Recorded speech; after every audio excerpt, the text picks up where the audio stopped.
Nagbanta si dating Pangulong Rodrigo Duterte na babarilin niya ang mga susubok na umaresto sa kanya dahil sa umano'y arrest warrant mula sa International Criminal Court.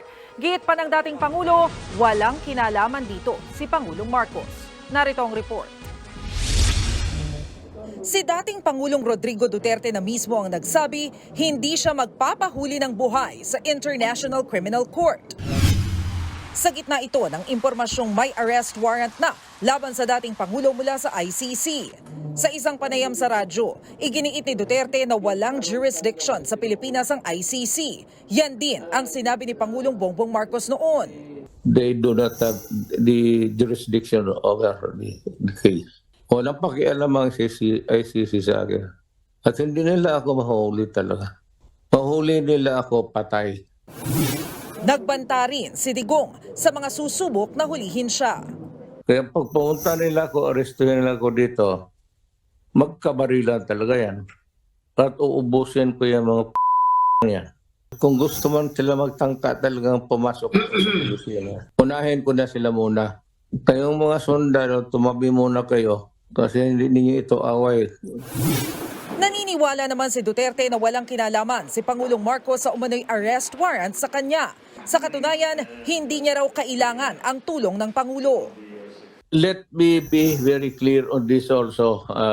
Mr. Marcos has nothing to do with the ICC. As a matter of fact, I am not asking for his help. He was the one who asked the ICC to come here to investigate.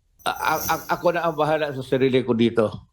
I will deal with the ICC myself. Naman yung puhulihin ng ICC. Nang tanungin naman ang Assisting Counsel to the ICC na si Attorney Cristina Conti, maaari naman daw maglabas ng arrest warrant ang ICC. Ang warrant of arrest ay maaaring i-issue talaga ng International Criminal Court kapag panahon na at kumbaga eksakto na kailangang mag-cooperate ang isang akusado o isang iniimbestigahan sa investigation or kapag siya ay kakasuhan na magsisimula na ang trial. So it is more like a summons o patawag na, sige nga, can you shed light on what happened or what you did? Sa ngayon, gumugulong pa rin ang investigasyon ng ICC. Pero kumbaga sa Pilipinas, nasa preliminary investigation pa lang daw ito. What I can confirm is that the investigation in the Philippines is ongoing. Okay? Whether they came here physically or not, that is something for them to confirm or to speak on.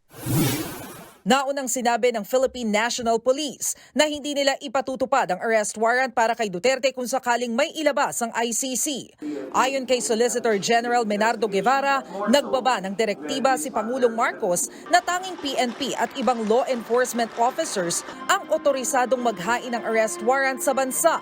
Sa ngayon, wala raw nakikipag-ugnayan sa Solgen na kinatawan ng ICC tungkol sa umano'y arrest warrant laban kay Duterte. Nagbabalita mula sa Frontline, Maricel Halili, News 5. Mga kapatid, Lucy Cruz Valdez po, maging maalam at may pakialam sa mga napapanahong balita sa bansa. Tumutok at mag-subscribe sa News 5 social media pages.